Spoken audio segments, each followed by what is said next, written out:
It's a real pleasure in this session for me to welcome you to this talk by Dr. Harvey Amani Whitfield, a colleague of mine at the University of Vermont.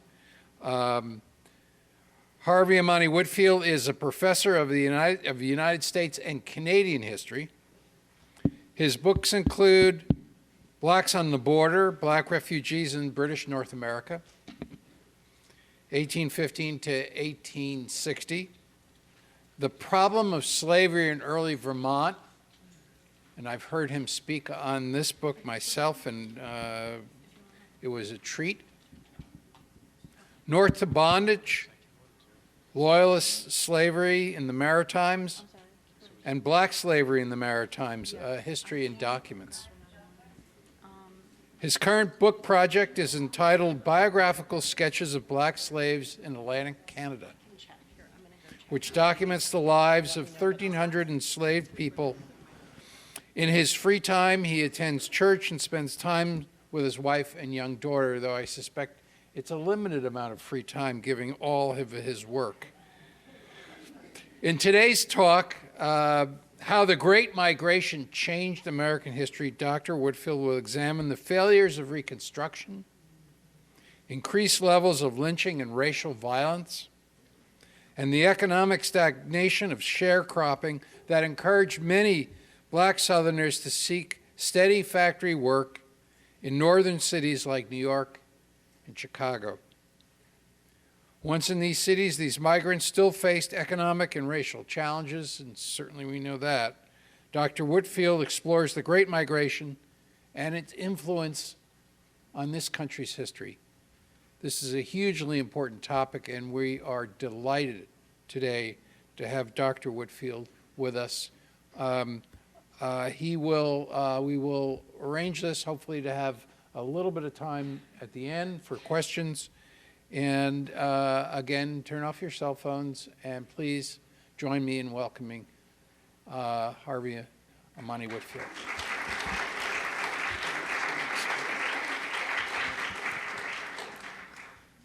So can everybody hear me? Okay, great. So I'm here to talk to you about the Great Migration. And I think, you know, in American history, or at least in African American history, but I think it's true for all of American history, you know, migration is really important. I know immigration is such a hot topic in the United States today, but truth be told, I stopped watching the news 2 months ago, so maybe things have changed, I don't know. I know it's the single best decision I've ever made, aside from getting married and having my daughter. But I mean, I don't think you can talk about the Great Migration without mentioning some of the earlier migrations that sort of important to this country. I mean, first, you have the Atlantic slave trade. And, you know, funny enough, I think the 10.7 million people that are brought over to the New World, only about 400,000 of those people actually end up in what we call the United States today. But in fact, a much larger migration, which in some ways is like a precursor to the Great Migration, obviously is the domestic slave trade, which has gotten a lot more attention over the last 15 or 20 years. Walter Johnson wrote a great big book about this.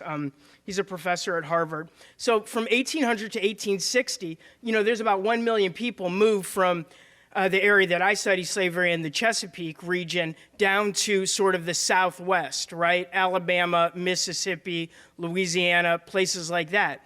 And it is a lot of those people's descendants who will make up the African Americans who ended up coming up on the Great Migration in the 20th century. But I also think we have to remember that all the different migrations that happened with African Americans before the Civil War.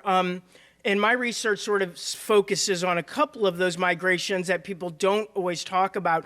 One is the migration of between, I'd say, maybe 23 to 25,000 African Americans outside of the United States after the Revolutionary War.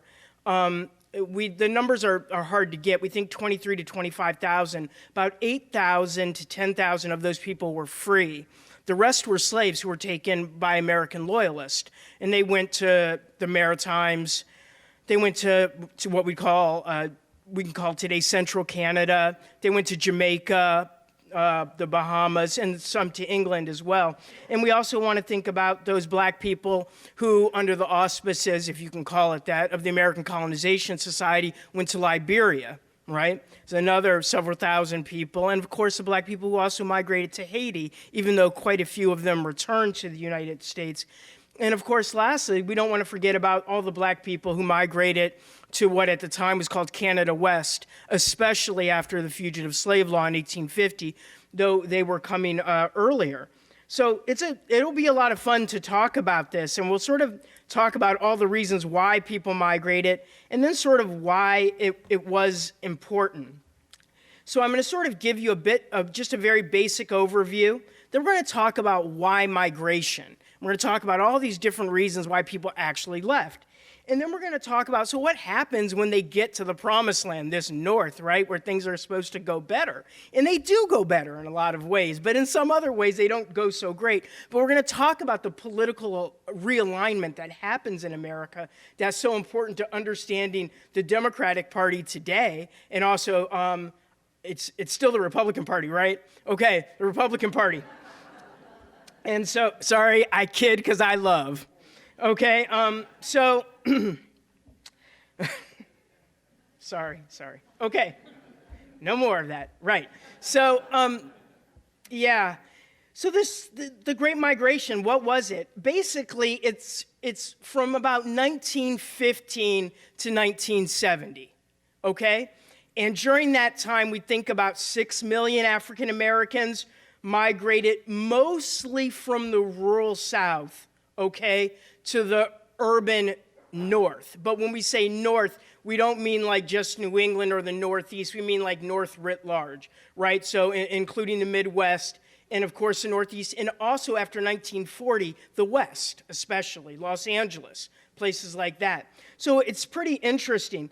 But I think most historians, we sort of divide the Great Migration. It's probably more accurate to speak about it as Great Migrations, plural. And that's because we usually divide it up into a first Great Migration and then a second Great Migration. We'll do most of our focus today on the first. But when we talk about the first Great Migration, we're really sort of talking about the period 1916 to about 1940. And during that time period, you're talking about maybe 1.5 million African Americans that migrate to the Northeast. But the second Great Migration, 1940 to 1970, that's several million people, maybe up to 5 million. And that's not only from the rural South, but it's also black people who are in towns in urban areas in the South. Now, to be completely fair about this, black people had been leaving the South for like ever, right? I mean, just to be clear about it, you know? And black people, you know, you think about it, black people were leaving the South, obviously, you know, in the 1810s, 1820s, 1830s, so on and so forth. You know, of course, the Exoduster movement, black people going out to Kansas in the 1870s. I mean, there's a lot of history there. And there were black people migrating to the Northeast before 1916. The numbers just weren't as big, right? In America, unfortunately, this is a historical and a historiographical problem. We tend to think that history matters just because there's lots of people. Right? Like, we like to study slavery in South Carolina because somehow it's more important than slavery in Halifax, Nova Scotia, because there's a lot more slaves in South Carolina. I don't know if that's the best way to do history, but I think it's important to realize that there were black people that were coming up to the North well before 1916. I wrote an article many, many years ago, too many years ago now, in Vermont History, our academic journal for the Vermont Historical Society, and it was about black people in Burlington, 1880 to 1900. And what I found in that is that there were many people in Burlington. There were only probably 115 black people here at that point, from at least what the census records and the city directory said. But a lot of these people were from Tennessee, South Carolina. Some of them were born in Vermont, that's for sure. But a lot of them were, so that sort of gives you an idea. And the other part about the Great Migration that I want to mention, I beg your pardon for taking off my coat.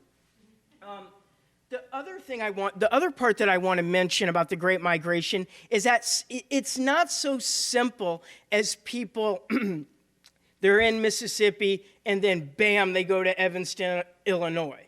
It's not that simple. A lot of times they'll migrate to one city, and for whatever reason, they will migrate to another city. Could be jobs, could be families. I mean, it's not much different from my friends that do Italian American history. You know, sometimes Italian Americans, they might start off in New York, but then they might go somewhere else after that, right? So there's multiple migrations that are going on. And I kind of love that complexity about American history. So am I keeping everybody awake? It's a Saturday afternoon. I'm a college football guy, but that's okay. That's okay. It's a good thing UVM doesn't have a college football team for many, many reasons, because we probably wouldn't be any good. So that's okay. So why migrate? There's so many things we need to talk about. I'm going to give you a couple overall reasons, a few serious anecdotes, then some ones that are a little more amusing, okay? And we'll talk a little bit about Reconstruction first. And then I'm going to give you a section on racial violence, because I don't think you can really understate, right, what was going on in the South, especially after 1880, right? So about Reconstruction. Reconstruction is like America's great failure, right? And the funny thing about it is that historians, from I would say the left, like Eric Foner, agree with sort of the more conservative historians of the early 20th century, who thought Reconstruction failed because it gave black people too many rights, right? Eric Foner comes along and he says, no, actually, that's not why it failed. It failed because actually black people weren't protected enough. But what happens during Reconstruction? How does this affect the Great Migration? Like, what does that actually mean? So here's the problem, okay? It is a very simple American historical problem of why Reconstruction failed and why you have the Great Migration. So one of the good things about slavery from people's perspectives like John C. Calhoun or James Henry Hammond or people like that was that it's not just simply a labor system or an economic system. It's definitely that, as more recent historiography is showing, but it's also a cultural system, right? And this is what you get in Virginia, right, in the early 1600s. It's the idea that if you're white, at least you're not black, right? If you're white, at least you're not a slave. This is important. John C. Calhoun talked about slavery as a way to reduce, class conflict among whites. In that sense, it's like a pretty good idea, right? Because they realized that, if we can convince, in Mississippi or Virginia, if we can convince Joe Blow, who owns 3 slaves, that he has the same interest as, somebody from like the Carter family with 200 slaves, that's winning for us. And it is, right? Because it's a form of Herrenvolk democracy. If you can convince a person, in the South who is illiterate, okay, has no money, is a tenant farmer, has 3 teeth, can't read, doesn't know anything about the Constitution, doesn't care either. That's all fine. That he has something in common with John C. Calhoun or Andrew Jackson or Thomas Jefferson, that's a good system. Because if those people aren't going to get pissed off at those elites, that's a good thing, right? And that's how the system kind of works. That's what happens after Bacon's Rebellion in Virginia, okay, in 1676, right? And that's sort of the system that these people create. So what's the problem with the Civil War? It's amazing to me that the Civil War even occurred, to be honest, right? But what's the real problem with the Civil War? The problem with the Civil War is very simple. When it ends, all of a sudden, you have 4 million people who had not been free are all of a sudden free. What do you do with them? And frankly, this is horrible to say, I know, but what kind of system are you going to create, right? When all of a sudden you got a bunch of poor black people, you're a former slave, you're poor, you're not going to have any capital, right? I mean, you're a poor black person and you got a poor white person. What's the difference? There is none. You got a problem. You got to fix it. You got to solve it, right? That's what Reconstruction and lynching is all about. It's reestablishing a racial hierarchy. Because when you get rid of something like slavery, that line gets blurred. Like if you're a poor white person and maybe you can like rent a slave. They actually back then, they rented, like wealthy slave owners would rent slaves, sometimes on layaway, like Walmart. They would like sort of let them rent a slave for a little while so they can get that feeling maybe they could work their way up. But once you get rid of this system of slavery, how much difference is there between a poor black person and a poor white person? What is that difference exactly, precisely? Well, you kind of have to have a system that works that out. Reconstruction, they don't really know what to do. The Republican Party, of course, not surprisingly, they want to expand their hegemony or their interest, shall we say, into the South. The way they think they can do that is by giving some black people, black men, not black women, the franchise. We can give these people the vote. Okay?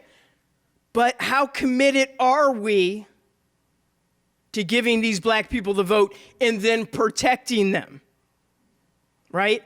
The great thing about American history, I teach all my students all the time, just because the law says something doesn't make it so. It's like, I always tell them, I'm like, look, if somebody were doing the history of Burlington in 200 years from now, and they said, you know what, I found a police book that said that the speed limit on Main Street was 25 miles per hour, so everybody must have gone 25 miles per hour. No.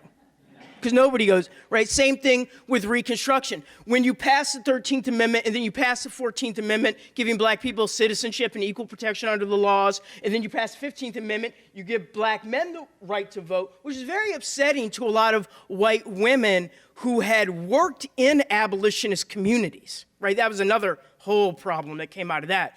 The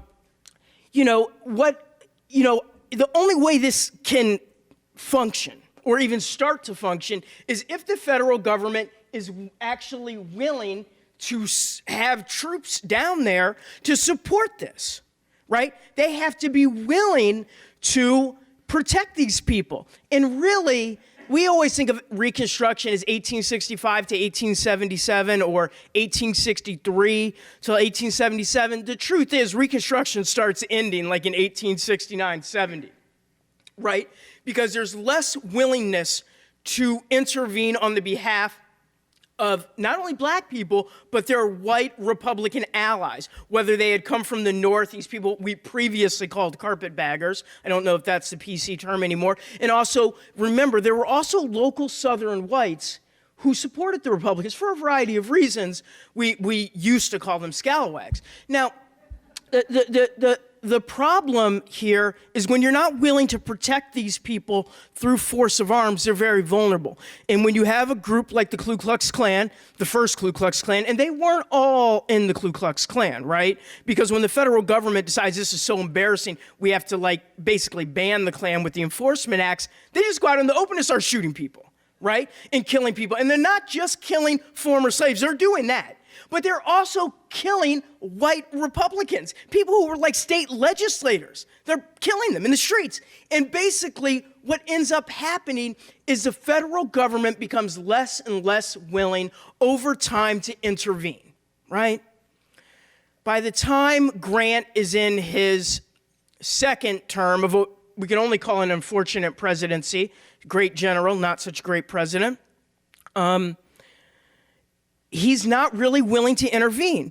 And he gets calls from people in Mississippi, Republican state legislature, calls like sort of telegrams. They get letters, everything sent to him. And he's not willing to go as far as needed to sort of support Reconstruction, right? They're just not willing to intervene. So in Mississippi and Alabama, they sort of have something that we call the shotgun policy, which is basically, if black people showed up to vote, they knew they would get killed. I mean, it's simple but effective, right? The 14th Amendment doesn't mean anything if you know you're going to get murdered for voting. You probably just want to have a little bit of land that you're leasing, right? and have your wife or your husband and your children and hopefully be able to keep them somewhat safe. At least they can't sell you apart from your family, right? So it's a very difficult situation. It's a tough situation. And those are sort of the many reasons why Reconstruction fails. But the sort of racial aspect angle that we're going to talk about a little bit more, that's only part of the reason why people leave during the Great Migration. There's a lot of other reasons, and we usually divide them up, everyone, into sort of like what we call push-pull factors, right? Push means you're pushed out of a place, and pull means you're sort of drawn to a place. The push factors are pretty obvious. We're going to go into detail about them. It's basically the sort of racial violence that people are facing, especially after 1880, right? I mean, Reconstruction is insanely violent, but it takes another step in the 1880s and 1890s when people are actually, when you start having these public lynchings, these sort of festivals of violence, right? Where people are cutting off arms, hands, cutting out people's hearts, cutting off people's genitals, and selling them, right? It's like an extra level. So we're going to sort of talk about that, but people move for many reasons. So that's the push thing. The pull factor is in the North. What they see are, especially during World War I, are these opening of all these sort of industry and manufacturing.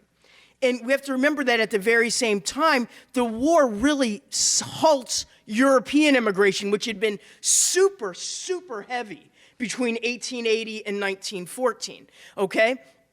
And these white people who came over during that time period, they were not treated very well either. Many of them were from Southern and Eastern Europe, and they were sort of looked down upon. They were not seen as, they were not seen as Northwestern European, right? They really saw these people as sort of inferior. So there had been all sorts of pushes to stop this kind of immigration. And that's why you get something like eugenics. And University of Vermont was one of the centers of eugenics, right? This sort of idea, we got to stop all these Europeans, these sort of, these lesser than white people. Like today, to us, we might see them and think, what are they talking about? But to Americans back then, these people were not Americans. They weren't even really white. They were something less than that. They might not have quite been black, but closer to that than to the Northwestern British model, right? That was sort of one of the things that was going on. So the war sort of stops this European immigration. There's less cheap labor, so there's all these jobs. So black people are like in the South. They have all these different things that we're going to talk about in a few minutes happening to them, but there's all these jobs up north. These are like kind of good opportunities. You have jobs in steel mills, railroads, meat packing plants, the automobile industry, right? This is a lot better, right? Why is it better? Because where are they being pushed from?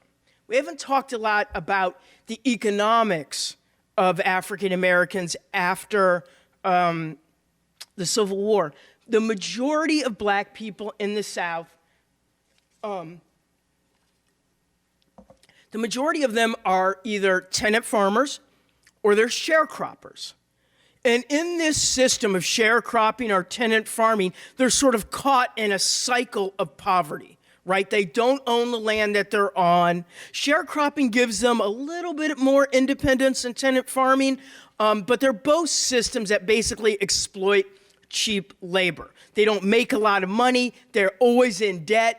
It's not a good situation. If there's any schools around, they're not that good. They're putting all the kids, whether they're age 5 to 19, 18, in the same little schoolhouse. It's not a good situation. So the North has all these things that it seems to be offering. So people see this, and they're kind of like, we should do this. Now, white Southern reaction at the very beginning is sort of like, well, they're kind of happy that black people are leaving because they kind of hold them in low regard, right? At the same time, They don't really want to lose all these tenant farmers and sharecroppers. It's the exact same situation that you read about in the Constitutional Convention, right? That you see people like Thomas Jefferson in his notes on the state of Virginia, or George Washington in all of his letters, that they struggle with, especially the Virginian planting elite in the 1780s and 1790s, right? They want Virginia to be whiter. They do. They have all sorts of insane plans. I mean, some of them are like literally crazy.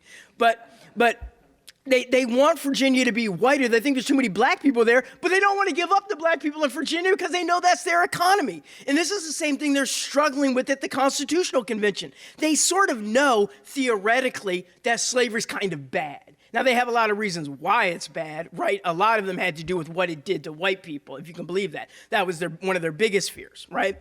But they kind of know in theory. They think about John Locke. They think about all the, the Enlightenment. Like, maybe it's wrong. But they're like, what can we do about it? All these black people are here. And they couldn't really conceive of a biracial democracy. Like what we're doing in this room, as harmless as it might seem, was like something that was a little too much for them.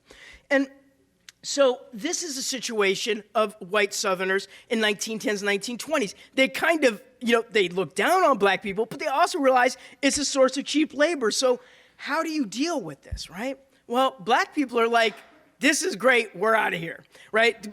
Some of them, because they are sort of excited because there are a lot of black newspapers in the North that are printing articles and they're being taken down to the South. So you have newspapers like the Pittsburgh Courier and the Chicago Defender, and they encourage black Southerners to basically move north. And black railroad porters and dining car employees distribute thousands of copies all throughout the South. People are reading them and people are thinking, maybe this is a good idea.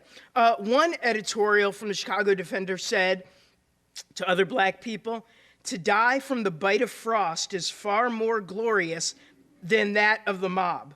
I beg of you, my brothers, to leave that benighted land. You are free men."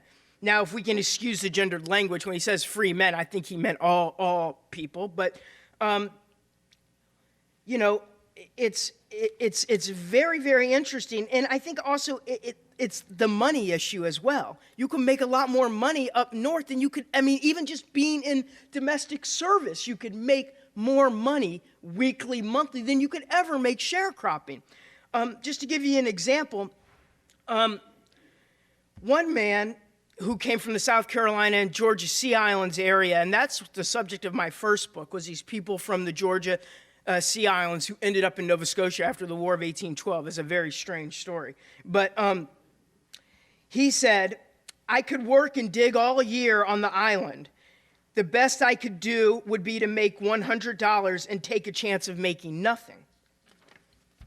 Well, I figured I could make around $30 or $40 every week up here, and at that rate, I could probably maybe even save $100 every couple months." He ended up settling in Philadelphia, and then he moved to Brooklyn, New York. And so these stories are sort of there, right? Just to give you another example, a lot of people are moving up there, and a lot of times it's racial violence, a lot of time is for economic things, but we have to remember that these folks who are living in the South, they're people, right? I tell my students this all the time, because whenever we talk about slavery, or this kind of thing, they have this big idea of like this mass of black people, they're all the same, and their lives are just horrible. And I try to remind them of what Ralph Ellison said. African-American history has to be more than the sum of its brutalization. It has to be more than that. And so when I say that, what I mean by that is that these are people, they were born into this world. What we might think, how could anybody live in this world? This is the world, this is their lives.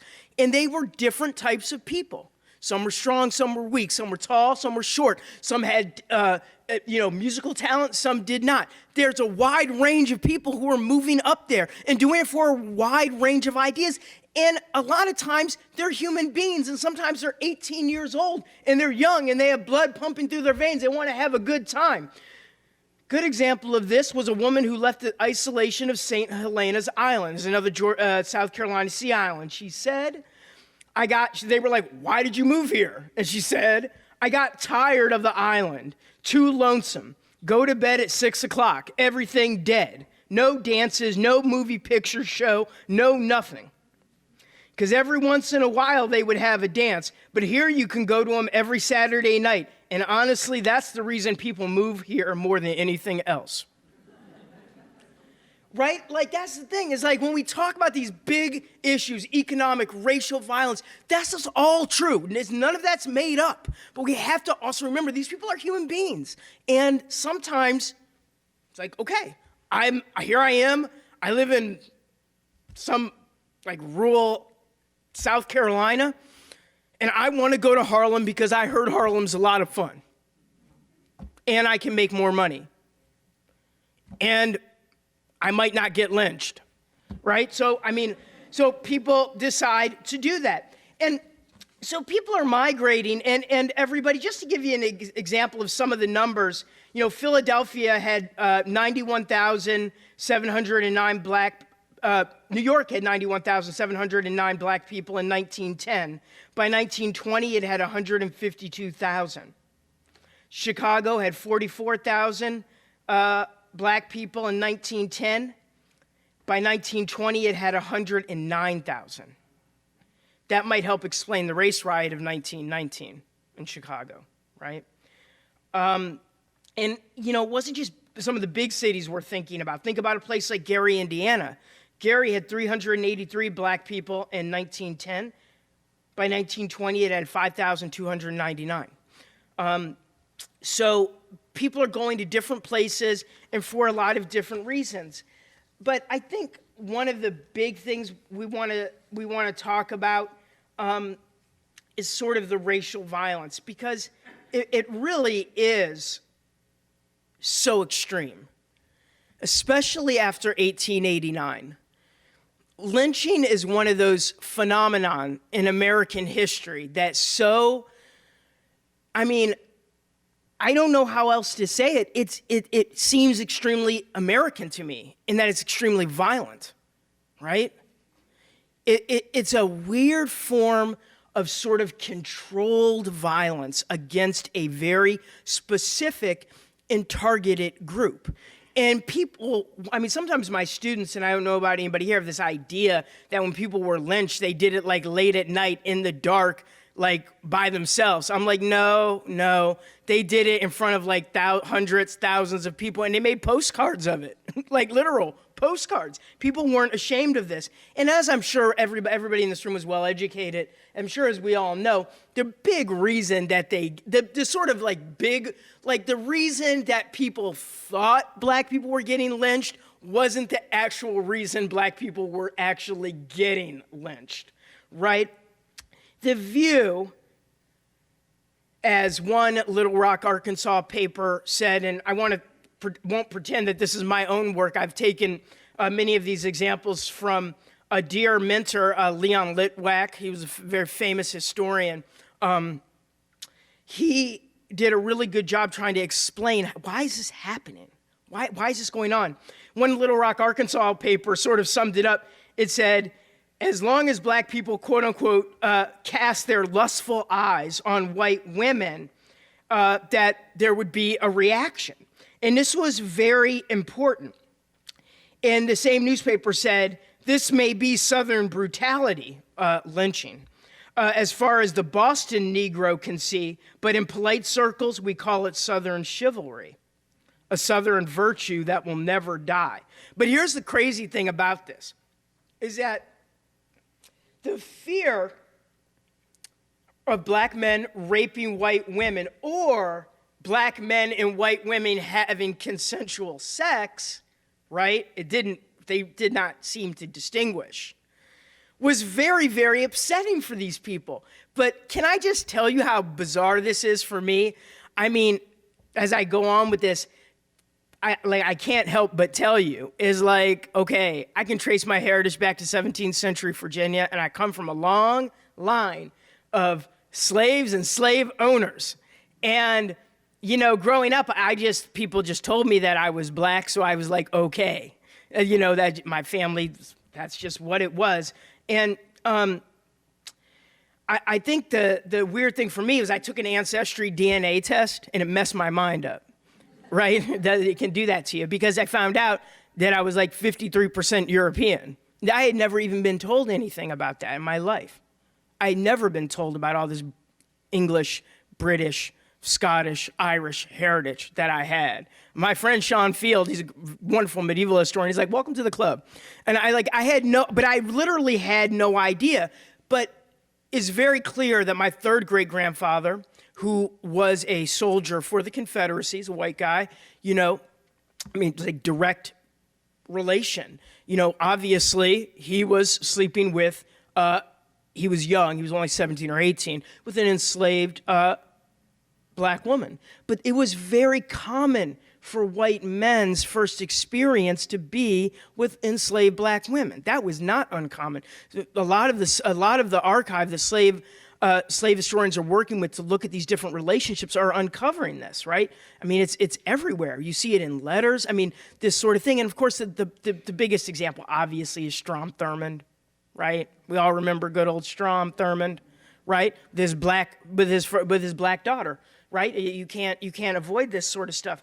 So it's very interesting that there was this gigantic fear post-Civil War of rape or sex between black and white, right? Before the Civil War, it's not the same level of concern. There are different concerns. One of the biggest concerns is, well, what if the mother is white and the father is black? It wasn't this sort of sexualized thing. It was more like, what do you do with this child, right? Because if it's a white mother, the child was free. So that's a problem. So how do we understand this? So basically, in actuality, rape or sexual indiscretion actually was a relatively minor cause of the mob violence. Of the 3,000 black people known to have been lynched between about 1889, 1918, only about 20% were accused of rape, right? The majority of them were lynched for super trivial reasons. I mean, okay, it's depressing, but it's so outrageous, I can't say, it's so hard to believe. But some of the offenses included the following: using disrespectful language, being insulting, being insolent, being boastful, threatening, using my favorite word, incendiary language, insubordination, impertinence, improper demeanor, a sarcastic grin, laughing for too long, or too long of a prolonged silence, refusing to doff one's cap to a white person, refusing to give the right of way, and this is like something that could definitely get you lynched, especially in Mississippi, where some of my ancestors are from. It's like, you really were expected to move out of the way for a white person. And so this is why, what happened with Emmett Till in 1955, you can never make sense of murdering a 13-year-old boy for something he may or may not have said to this woman in the store, right? But black people were being lynched in Mississippi for not doffing their cap, right? I mean, you can sort of imagine what that would mean. There were all sorts of reasons, right? You could jump a labor contract, meaning you left a household that wanted to, or somebody that wanted to still employ you. Well, you could get lynched for that. But all sorts of examples. For example, Charles Jones, who was from Georgia, was lynched by 150 white people for stealing a pair of shoes and quote unquote talking big. Thank you again, Leon Litwack, for this. Henry Sykes was lynched in Mississippi for calling up white girls on the telephone and annoying them. Jeff Brown accidentally brushed against a white girl as he was running to catch a train, and a mob hanged him for attempted rape. And I think we have to understand all of this sort of happening, in light of what one federal official said in Wilkinson County, Mississippi. He said, when a nigger gets ideas, the best thing to do is to get him underground as quick as possible.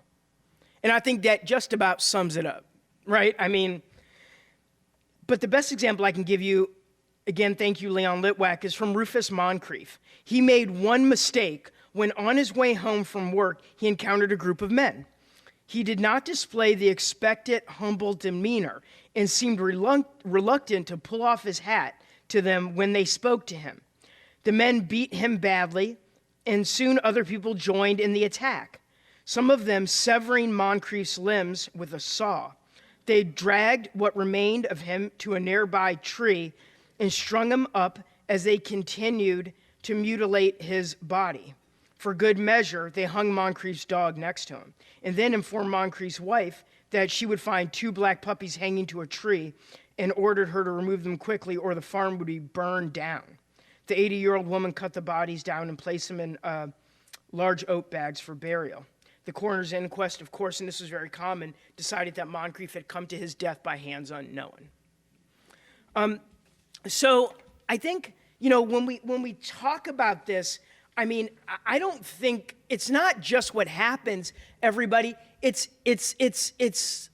I don't know, it's like, all it is like just racist terrorism, is literal terrorism. Because if this didn't happen to you, you hear about it. You know that it could happen to you.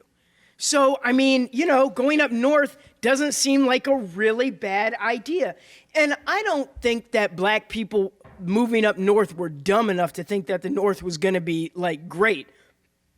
But it was better. My father's mother, she was extremely light-skinned. They lived in Ammit, Mississippi. Anybody ever been down there? Yeah. It's pretty infamous from the civil rights days. So this is like, she left there in like the 1910s. But it was so bad in Mississippi, our family left Mississippi and moved to Alabama for a couple of years because it was that much better. I'm not making this up. And then they went to they went to Evanston, Illinois. And so my grandmother became a pharmacist, and her son, my dad, who's now 80 years old, he became a medical doctor, and he lives in Evanston. But just gives you an idea of what these people were actually dealing with, right? I mean, so it kind of makes sense. Looking at our time, let's go a little. I have a few more things to say, and then I'll be happy to take lots of questions. So I think we're pretty clear on why they moved north. So what happens in the north, and why does it matter? So they get to the north, they're in all these different cities, right? But even though things aren't great, and there are race riots throughout the north in the 1910s. There's Chicago, 1919, I think East St. Louis in 1917. There's a series of other outbreaks of racial violence. Chicago is incredibly violent. There's been several books written about that. All that stuff is true, but they could get a factory job. They could feed their family. They could vote, right? Or at least try to. And I think that's extremely important. And voting is one of the most important things that happens, being able to start to exercise the franchise in the 1920s and 1930s. And I'm not so sure. In fact, I don't know. I don't know if you have a civil rights movement, if you don't have more and more black people moving up north and voting, especially in swing states. Whether we agree with the Electoral College or not, and I can think of like 3,000 reasons not to. In this sense, it actually helped black people because they were moving up to Cleveland, Cincinnati, right? Columbus, okay? Chicago. And they vote, they can tip an election. They can tip a state, right? And think about the Democratic elections that will come after the 1920s. Think about this coalition that Roosevelt builds, right? All of a sudden, black people can vote, right? So FDR, and let's give credit where credit's due to Eleanor Roosevelt, because she was way more supportive of racial justice than FDR.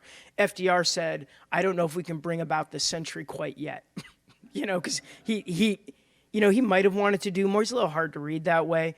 But he certainly was more willing to help black people than any of these presidents between 1900 and 1932 when I mean, he was open to that. But it's because black people are moving north. It's because they can vote, and they start voting. Now, we have to remember, I mean, as weird as it sounds today, black people voted for the Republican Party almost exclusively, right? From the 1860s on. But it's in the 1930s and 1940s that this starts to change. People in the Democratic Party start to notice. So what does the Democratic Party do? They got a weird coalition going. They got the Deep South, right? They got the people like Strom Thurmond, the descendants of James K. Vardaman, right? They have all of these people who are, in it, who are sort of Southern anti-black people. But black people will start to vote for the Democratic Party. And this is a very interesting thing. So by 1948, of course, the Democrats, they adopt a civil rights plank. And out of that, of course, the Deep South, or people who aren't happy, who don't think the Democratic Party is sufficiently racist enough, okay, they form the Dixiecrat Party, right? And they decide, okay, we're going to do this. And some of those people who would be left over in the late 60s, early 70s, they would switch over to the Republican Party. Now, we have to be careful because not all black people immediately switch to the Democratic Party. My grandfather voted for the Republican Party well into the 1970s, probably. And, of course, we know Edward Brooke, who didn't die all that long ago, is the first black person elected to the Senate post-Reconstruction. He was a Republican. And when he was asked toward the end of his life why he had left the Republican Party, he said, I didn't leave it. He said, they left me. And, that's coming from Edward Brooke. He's not exactly what I would call like super far left, okay? So that's an interesting thing. So the question is, of course, as we talk more about this, will black people in the future at some point go back to the Republican Party, the original party that they voted for? I guess we don't know. We don't know what's going to happen in the next 20 years. We think we do. I don't think it's very likely right now, but you never know. But I always like that example for my students because it always helps them see how these parties can shift and so on and so forth. But black people become, as we know now, the sort of the backbone of the Democratic Party. I mean, they're very important. I mean, JFK in 1960, I mean, if he won the election, he barely won it, right? Nixon could have challenged that, he didn't. But, right, black people helped, right? Does Kennedy win without the black vote in 1960? I doubt it, but you can see that black people did vote for him, and they voted for LBJ. And one of the most ironic things about the Great Migration are these black people moving to the north, and we've talked about for all these different reasons. It seems to me that the two presidents that were best for black civil rights were two white Southern males, Harry Truman and LBJ, right? I mean, LBJ was way better on civil rights than some of the earlier ones. So it's a very interesting thing. The last thing I want to mention that I think is important is the cultural exchange that happens, right? I think that's super important, is you have this sort of cultural exchange that happens in the sense that black people are migrating up to these northern cities, and you have this blossoming of sort of African-American culture in terms of like literature, in terms of music, right, with jazz, so on, especially in Chicago. You think of the Harlem Renaissance. So you have all of that. And as I said, when this migration takes place in the 1930s and 40s, and then we have the further migration on top of it, you have certain issues that make the civil rights movement difficult. So what happens with the civil rights movement? How does the Great Migration influence us? This is a very sort of touchy subject for people, right?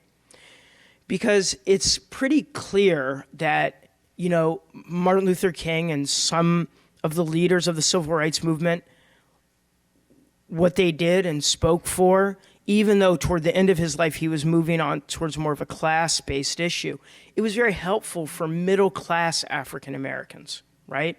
Like my parents could not buy a house in Chevy Chase, Maryland in like 1967. They literally actually couldn't, okay? But when they went back in 1981, I was only a couple years old, they could buy it. So that part of the civil rights movement was very successful for middle and upper class black people. But one of the things that happens with this migration, especially after 1940, is people moving to black urban areas, right? With all the problems that go along with urban settlement and so on and so forth.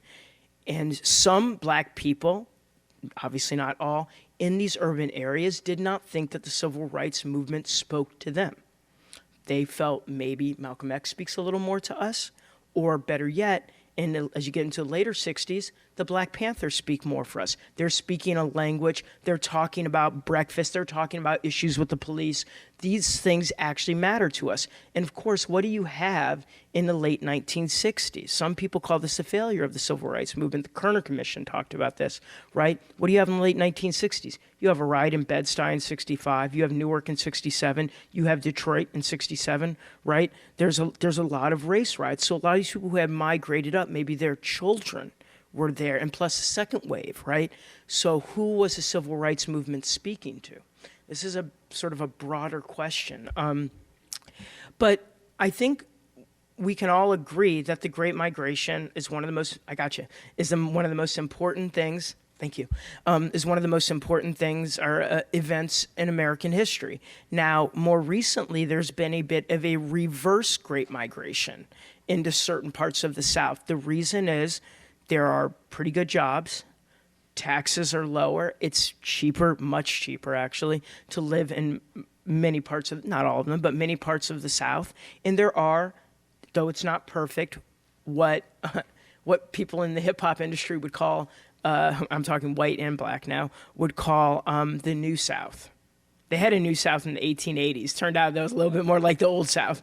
But now they talk about the New South, and they talk about it, you know, in terms of improved race relations. So there has been a bit of black people moving back down to the South, and we see, you know, whatever we think, you know, a black woman could run for governor in Georgia and come within 2 points of winning.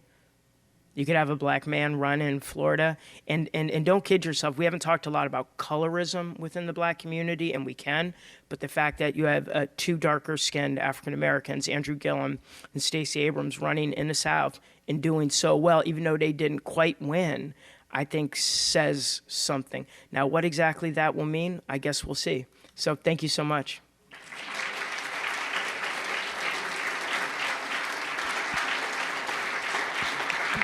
We have about 20 minutes for questions. I have a mic on this side. Jeff has one on that side. We'll go back and forth. Okay.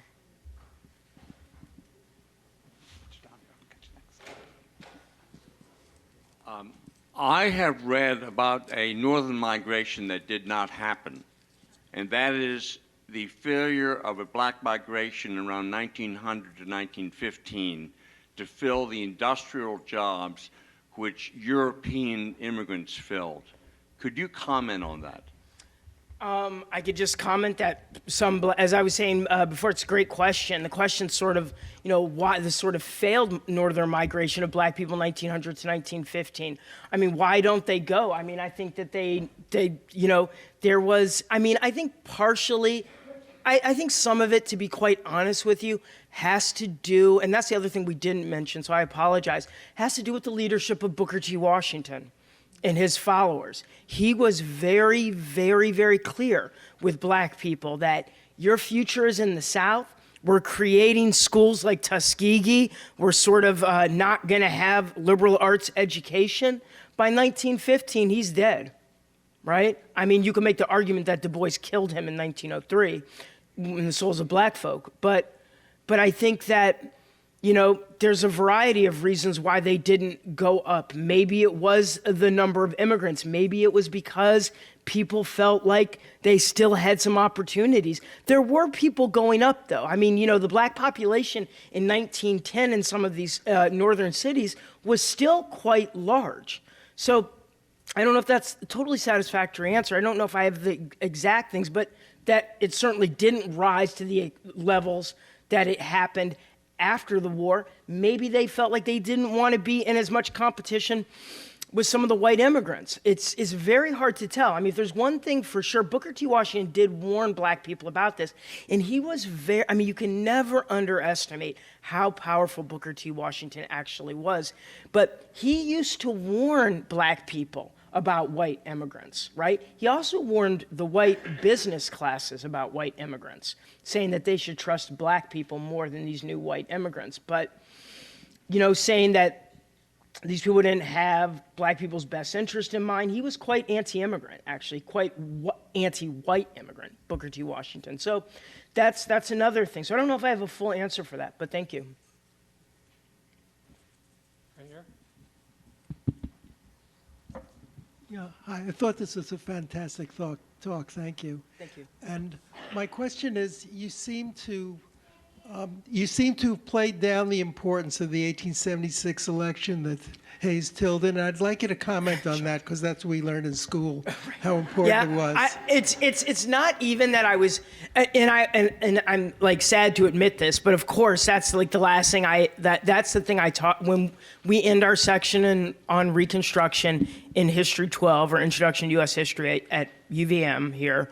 I always talk about the Compromise of 1877 or the election between Hayes and Tilden. I mean, it's quite clear what they did, right? I mean, the agreement, or at least what we think the agreement was that the North just would not intervene in Southern affairs, and we'll let this nobody, right, become president, even though basically we all know he lost, right? And that was sort of the deal. I mean, basically, and it's not as simple as it's all about racism. That's a big part of it. But another part of it has to do with the northern business elite and the southern business elite, right? And that was basically, we need as they refer, not the former slave owners as they were called in the 1860s, they were called the men of property. We need the men of property to run the South. We have to have a good Southern economy. We need to get some of this cotton up and going. We have to have things going well. Do you know what I mean? We can't just let these black people run Mississippi. We need to have the men of property, people we can trust to be in place to sort of push the labor that we want pushed. So yes, I mean, you know, the Hayes versus Tilden thing is very important. I think what I was trying to say during my talk was that all of this stuff was in process for years, right? Like it was clear this was coming. So basically what you have, I mean, all Hayes and Tilden means to me personally, this is just me speaking, is it's basically a handshake of regional reconciliation with the former slaves on the altar being torched, basically. You know, they wanted regional reconciliation. And the only way you were going to have that was if Northerners stayed out of Southern affairs. And they did for a very long time. A good example of this is with the whole lynching thing. You know, the Senate never passed anything. They always blocked it. It was only in 2005 where they passed an apology, right? Like they couldn't, I mean, right, it took that long. Like the idea was we will not intervene. And what is the first thing that sort of Southern, I don't want to call them nationalists because that's not even the right word, but sort of pro-South senators say in the 1950s? What's the first thing they say? This is another Reconstruction. This is another invasion. This, right? I mean, it's just. So that's what they agreed to. And from their point of view, it makes sense, sadly. I'm curious if the Great Migration made it north of the border. Yes, that's my area of research. I mean, I actually, just so people know, I did write a book about slavery in Vermont, but my real area of research, like the American Revolution and the War of 1812, yeah, some black people do go up there, but it's nothing like, I mean, the big migration there is in the 1850s to Upper Canada, but if you're talking about the Maritimes, you know, you're talking in the Maritimes, most of the black people that go up there between 1783 and about 1815. But here's the interesting thing. There's like a reverse migration, okay?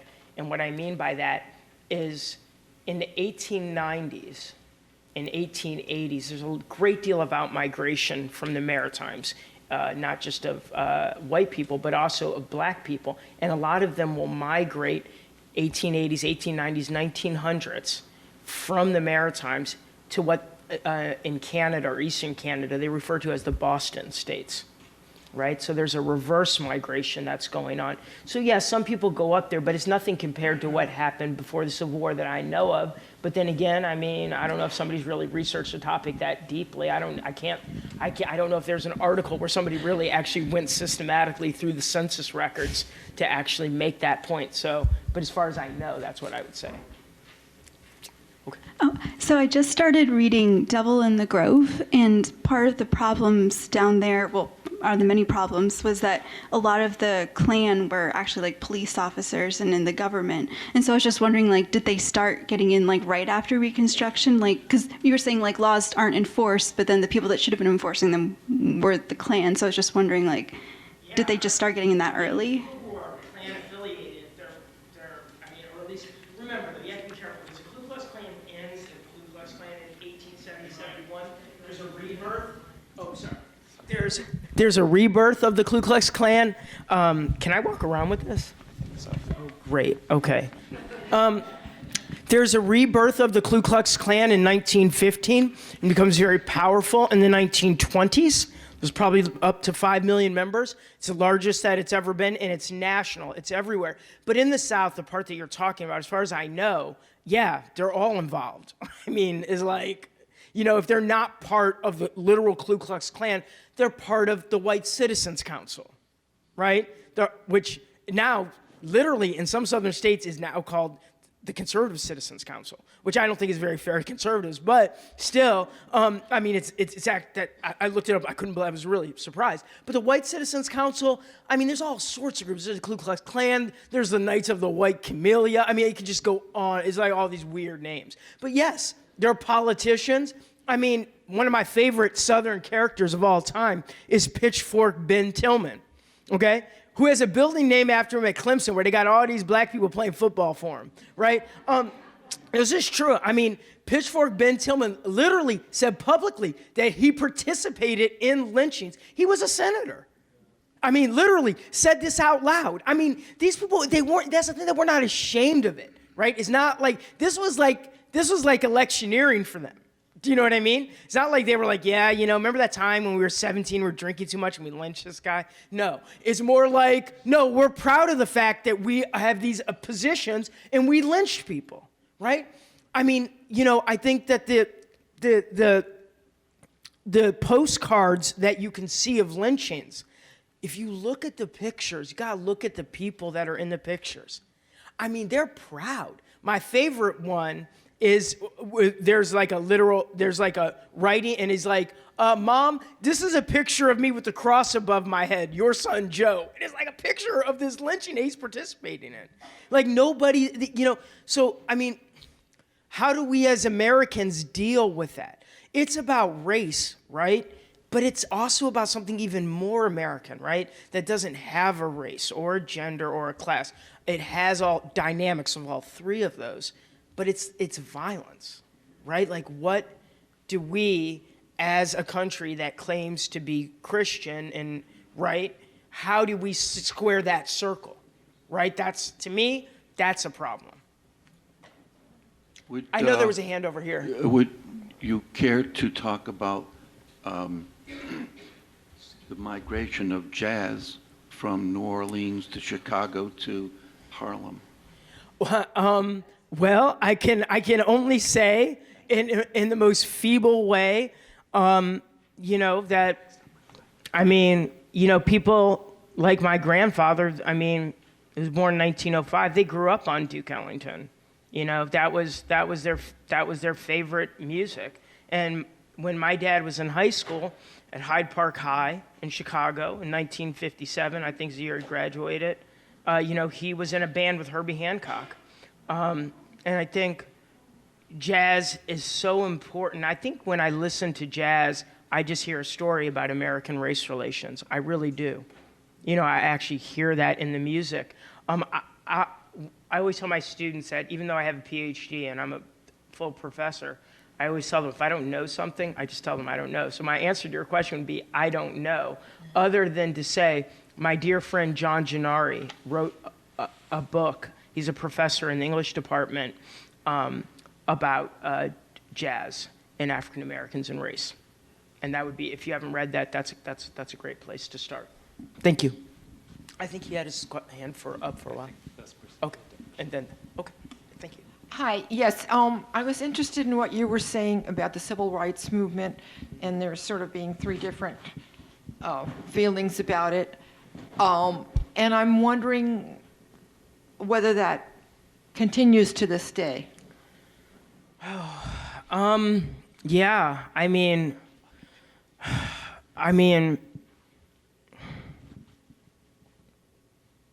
yeah.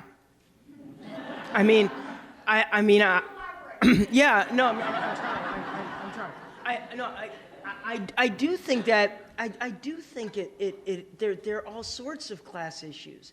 You know, it's weird, you know, it's true. Down here? Yes, got you. It's strange, because although I might share some sort of American racial identity with a black person in Baltimore, I grew up in Maryland. I don't kid myself that living in Burlington and being a full professor and being light-skinned and going on vacations to Cape Cod and having a daughter who looks white is like makes me understand their situation at all. But then I also think about in the same breath, like I don't worry about, you know, the Burlington police shooting me. I don't. I mean, I haven't had that kind of negative experience here. I know a lot of police officers here. I guess in that sense, I'm fortunate, you know. But I did have an experience when I was 17 years old in Baltimore where my friends and I got pulled over because my friend did what? Made a wrong left turn. And actually, it was a white Hispanic guy and me, and we're in the car, and we made a wrong turn. We're 17 years old, and the cops that came up to us, you know, they had guns out. It was terrifying. And thankfully, they were very professional, but we were so scared. So I think that one of the reasons why it's hard to have a unifying figure like a Martin Luther King is because there's such a variegated black experience. Like the experience of President Obama is not going to be the experience of a black person maybe who grows up in Portland, Oregon, right? And I also think that race is not necessarily people's primary identity anymore. I think people have different parts of their identity that they identify with most. I mean, I always thought of myself as black, but then I took this like, you know, ancestry test and made me wonder what my identity was. But I think my identity more than anything is, you know, father, Christian, professor. But I'll always be black because that's the way I grew up. That's just my personal experience. I'm going around in order as much as I can. You've emphasized how important voting was that people when they moved to the north. Why is it so hard to get black voters to vote now?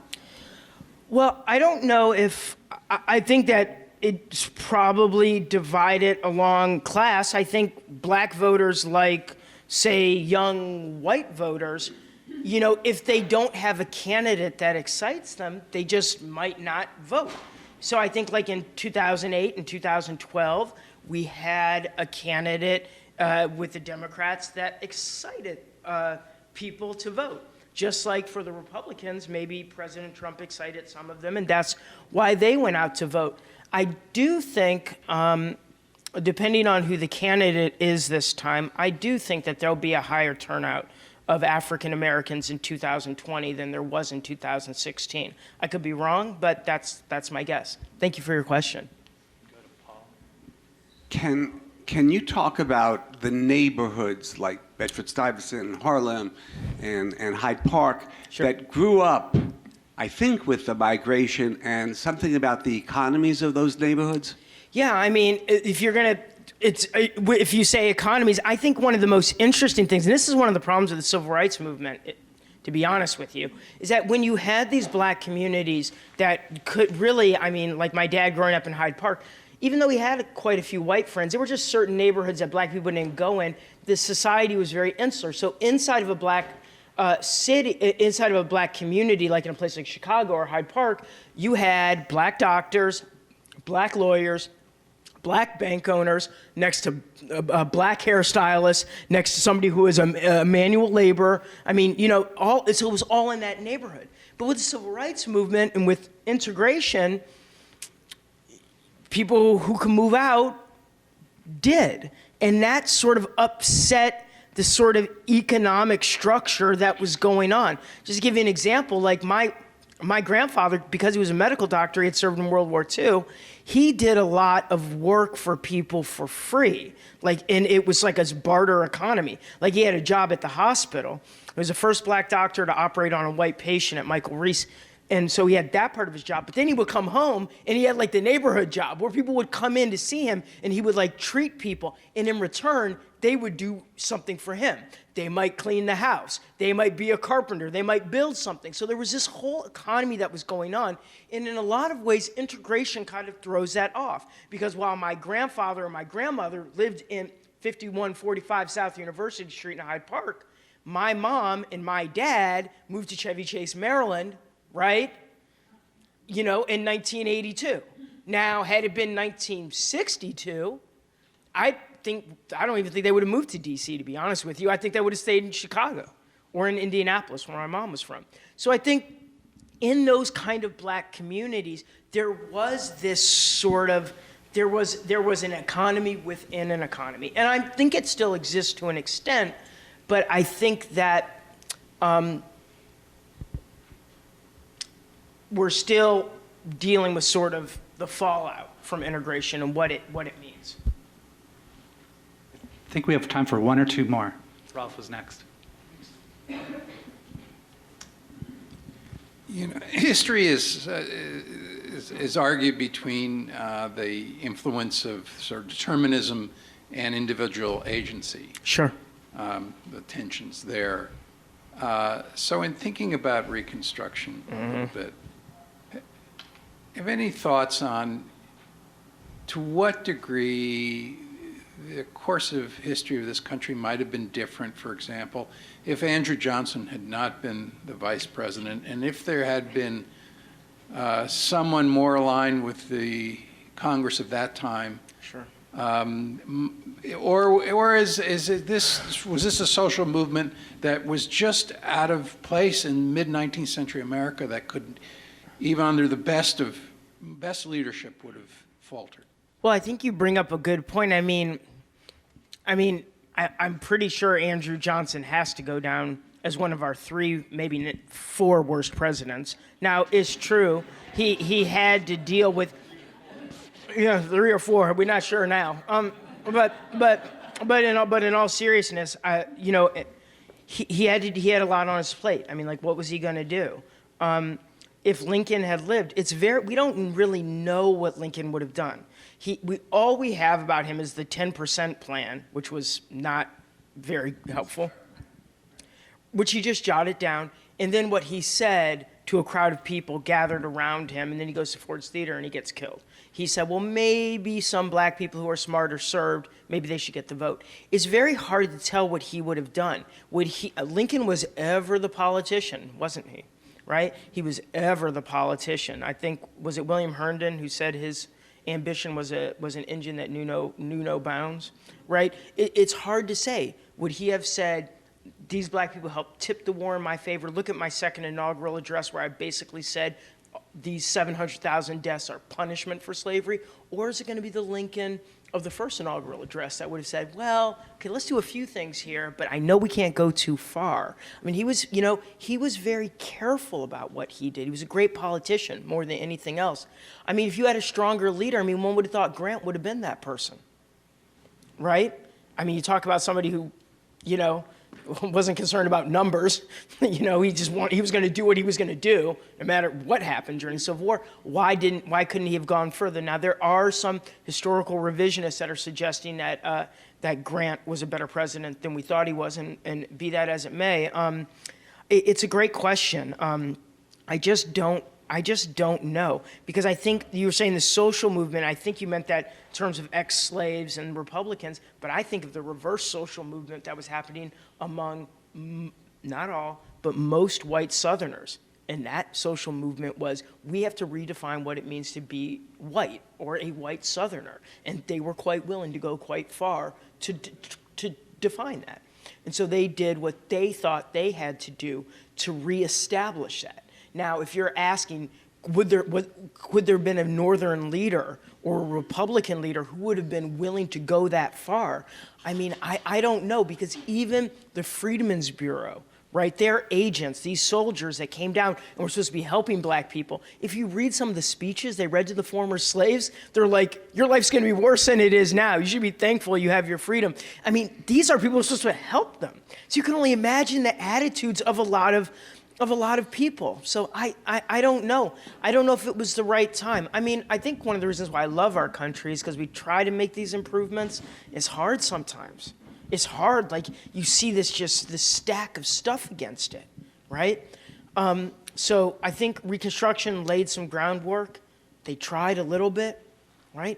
But they shut that off from at least 1877 until FDR's Executive Order 8802, when was that? 1941, right? 41. So, I mean, that's, and then people went crazy when Eleanor Roosevelt was around these black soldiers. These are like black soldiers. And don't forget, after World War I, they were lynching black people in their uniforms that came back. So, I think I'm a little skeptical. You said there one more question. I'm happy to answer. Please. It's a great question. Would you talk about the Tar Baby story, and specifically, what is the Tar Baby story? Fill me in. Oh, my teacher used to read that to us in the second grade. Keep going. Let me try to remember. If you hit Tar Baby, your hand would get stuck. Okay. And then you would have to resort to. Okay. Maybe someone else can tell it better than I. I think I. But specifically, like, who would tell this to whom to illustrate what? Well, I don't know if I have the answer for that. Your mama didn't tell you. Yeah, no, my mom didn't tell me that story. Maybe she should have. No, I mean, I know that. I know that there were in the neighborhood I grew up in, there were even in a place like Chevy Chase, that's pretty liberal to say the least. You'd still see like black lawn jockeys, right? And there's much less of that today, but you can still see that. I mean, I think I was very fortunate just in terms of growing up, because the white people that were around me in a place like Chevy Chase, they really protected me from a lot of things. To be honest with you, our neighborhood in Chevy Chase, there was, there was also a white Jewish population, and they were very kind to my family and I. To be honest with you, I'm being totally serious, very, very, very protective of me, and that's something like for the rest of my life I'll always be thankful for. Thank you, Dr. Whitfield. Very much appreciate it. Thank you.